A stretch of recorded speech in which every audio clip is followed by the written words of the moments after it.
The Wednesday word of the week this week is Monogenes, most frequently translated only begotten. And let's take a look at the words from which it comes. And we have genos, a noun, which means race, family, nation, offspring, sort, or kind. And we modify it with this adjective mono, singular, only, or one. So genos suggests derivation. Whence cometh thou? Where did you come from? It's about relation more than about the act of being born. There are two other words, genesis and genetos, that are about birth, that are about your lineage, whereas genos has more to do with your connection to a people group or your identity. So let's take a look at it. If we think about modifying genos with you, the prefix you that means good, eugenos would mean that you are well born. Eugenes, you are well born, you are advantaged, you come from good stock, you had a silver spoon in your mouth. Monogenes would simply mean that you are either an only child having no siblings, that you're derived, you're the only one like you in your family, or in a more existential sense, that you're one of a kind, you're unique, you're the only one of your sort, of your type. So this is a word, monogenes, that's only used by Luke, John, and in Hebrews. Luke uses it 3 times to describe literal only children. The widow of Nain's son, the Jairus' daughter, and a demonic boy. All 3 of these only begottens, in the literal sense of having no siblings, are restored to their parents by an act of Jesus. In Hebrews, Isaac is described as the monogenes of Abraham, which is quite interesting because we know that that's not true, right? Not in a literal sense. He's not even Abraham's firstborn child. But the writer of Hebrews, probably Paul, refers to him as the monogenes of Abraham. So in regard to paternity, that's not the case. But figuratively, in regard to the covenant with God, Isaac is the child of promise, right? Isaac is the one that Abraham was told he and his wife would produce as the fruit of this covenant promise through whom the nation would be built.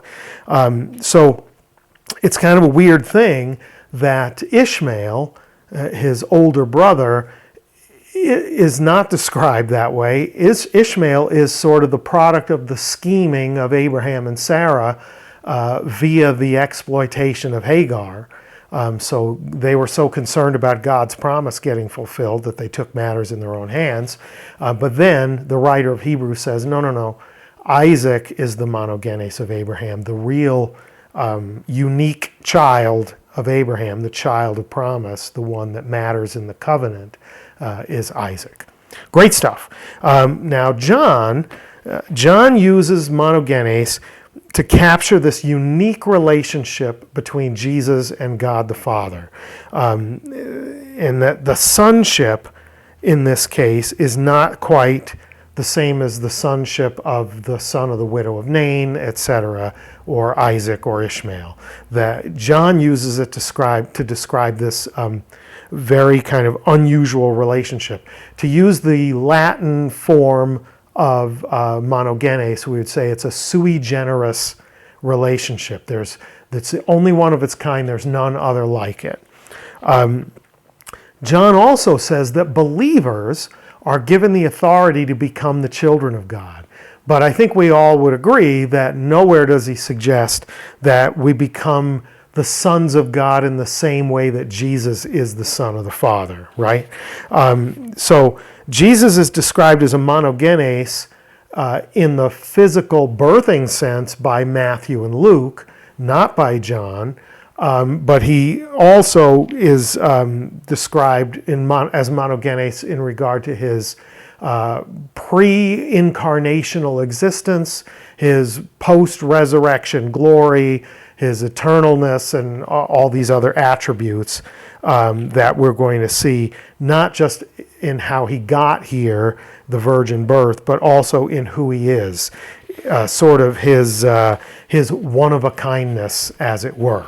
So let's take a look at two quick verses. First one is 1 John chapter 4, verse 9. This is my translation. In this, the love of God was revealed to us, that God has sent his only one of this kind, Monogenes, Son, into the world. So his only one of this kind Son into the world in order that we might be saved through him.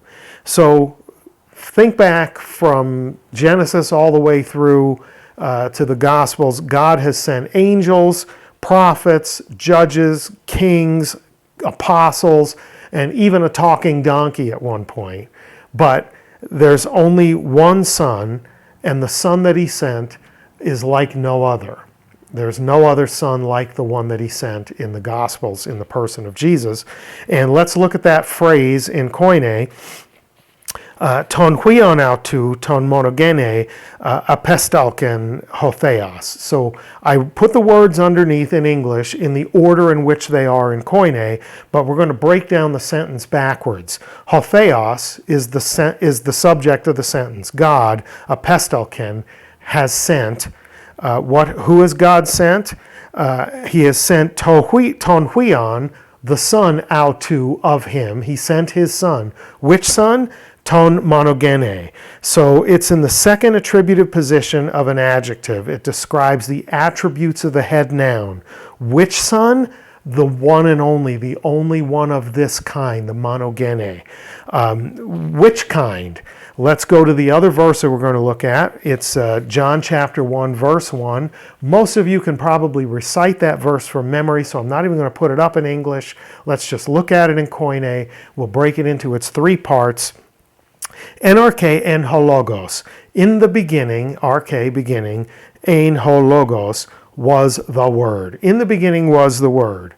The next part, kai hologos ein pros ton theon. And the Word, subject of the verb ein, he was, pros ton theon, with God. But there's a significant thing here that we need to look at. A Koine reader might expect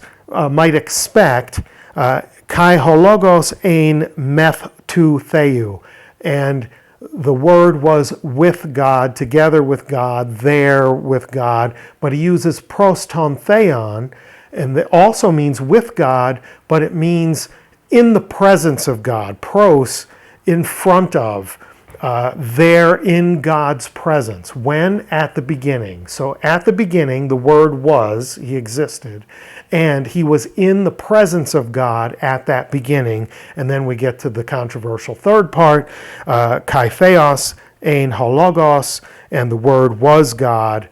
Earlier we talked about a second second position attributive use of an adjective. Here, without the article in front of this adjectival use of theos, it's describing the nature of hologos. Not the person of God, but the nature of God. So we translate kai theos ein hologos in accordance with Granville Sharp's rule that you can Google and look up, and the Word was God. So there's no other Son like this one. Why? Because he's eternal. He was at the beginning. When the beginning happened, he already was. He's distinct. At that beginning, through eternity, when there was no such thing as time, he was in the presence of God.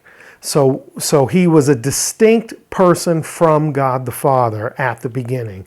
And then we find out that not only was he eternal and a distinct person, but he's also divine, having all the attributes and characteristics of God, while being able to be separate from God, present in front of God at the beginning. So for John, why is Jesus monogenes? What makes Jesus one of a kind son, the only begotten? In chapter 1, verses 14 and 18, and in chapter 3, verses 16 and 18, it's not just because he lacks earthly siblings, which we know he doesn't lack earthly siblings, and it's because there's no other like him. He's unique in his relationship to the Father. He's unique in his relationship to eternity and to creation and to life and death and to glory and all of these things. He's the unique Son of God because he's eternal, distinct, and divine, the only one of his kind. Monogenes, great word. If it was good for you like it was good for me, I hope you will like, share, hit subscribe and all that good stuff. And until we see each other again, Charis Kai Reina Humin, grace and peace to you.